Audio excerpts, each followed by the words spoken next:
Hello বন্ধুরা, তোমরা যারা যারা কাটরা মসজিদ দেখোনি,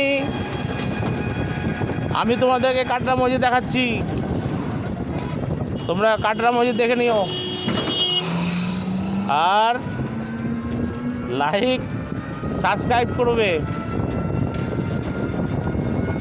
আর কিছুক্ষণের মধ্যেই কাটরা পৌঁছে যাচ্ছি, তোমরা দেখতে পাবে।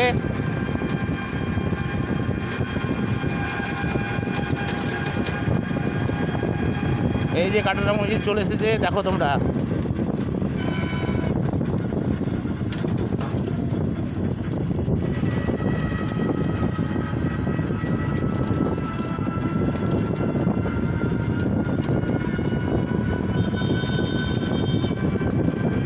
কাটরা মসজিদ শেষ হয়ে গেল দেখা। যারা যারা দেখছো লাইক সাবস্ক্রাইব করবে।